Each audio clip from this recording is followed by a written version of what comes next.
Welcome to the OpsBase weekly webinar.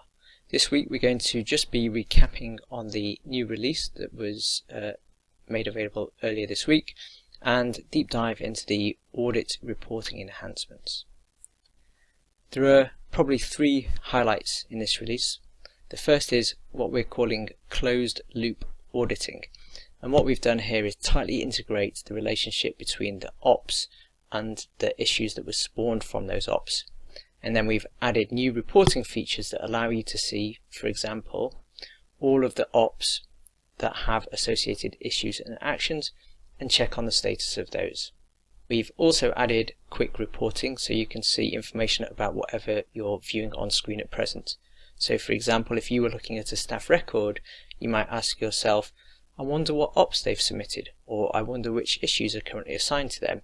You can very quickly jump to that report from where you are. And then finally, we've been on an epic bug squashing mission. I'd like to talk about that bug squashing mission first. Some companies try to hide their mistakes. We're different. We actively seek your feedback so that we can continue to improve the system for you. For this reason, we're proud to announce that this release resolves or improves 73 individually reported defects and suggestions. So no wonder the bug looks so scared. And as part of that ongoing commitment to continuous improvement, we've made it even easier for you to contact us by adding live chat directly in the native app.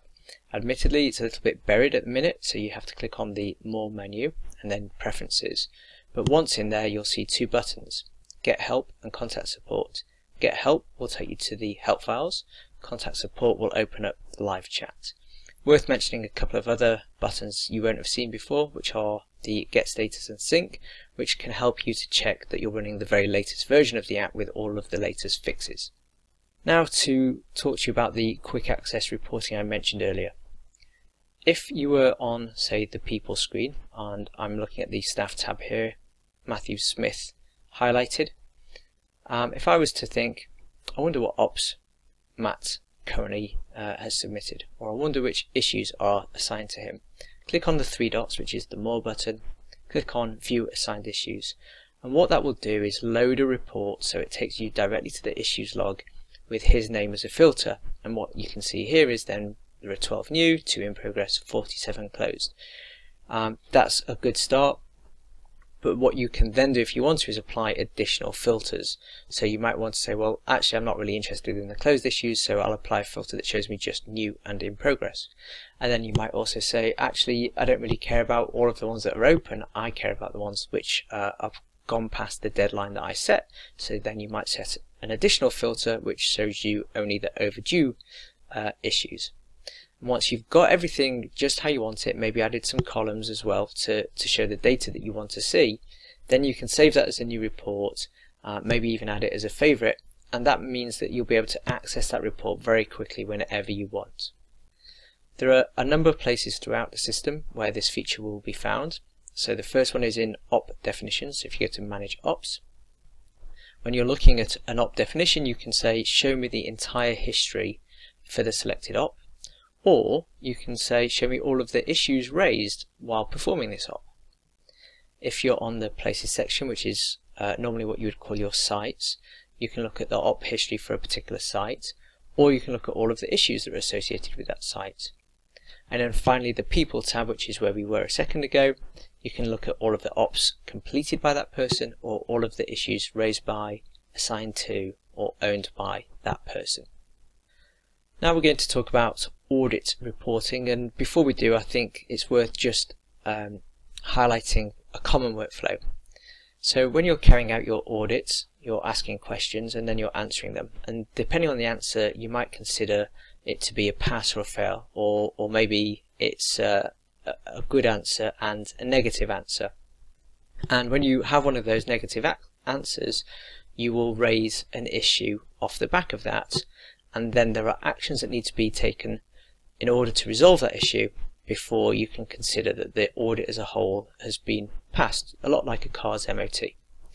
This is the workflow. You answer a question, you raise an issue off the back of that, work takes place outside of the system, the issue then gets closed, and you want to know that that has then been dealt with and the audit is okay. This is what we're calling the 360 closed loop reporting. With that in mind, the types of things that you might want to look at an individual issue or op level is, show me all of the issues that were raised from an op and show me their status. Or you might want to say, when looking at an issue, show me the op that this issue was raised from. And then you'll also have broader reporting requirements. For example, you might want to look at everything that relates to a particular site or carried out by a particular person. So we're going to cover all of that now. Looking at the audit reporting for an individual op. Here I've gone to my ops log, I've opened up an individual item from that log, so an op that was carried out. Normally you'd be on the Answers tab. What we've selected here, and it's highlighted in yellow, is the Issues tab, and you'll see a little coloured circle with a number inside it.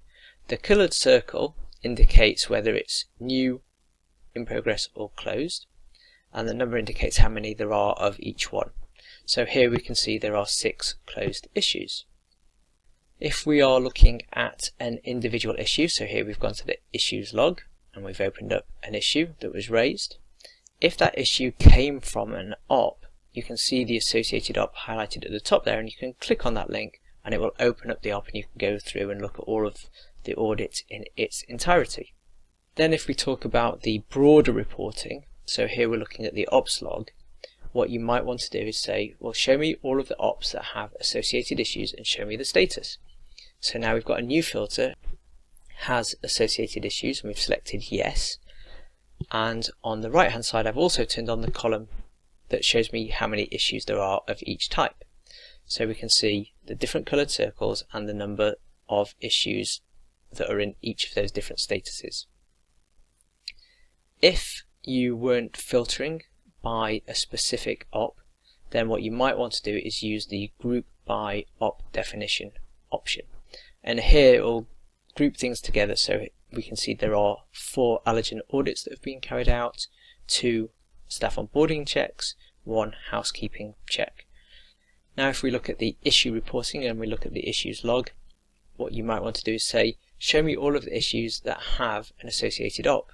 You can raise an issue just, you're walking around, you spot a problem, you just raise it there and then, that's an ad hoc issue. But if the issue came from an op, you can apply this filter and it will just show you those. So that has associated op equals yes, and then you can see I've also turned on and highlighted here the associated op column, so I can see not just that it has an associated op, but which op it came from.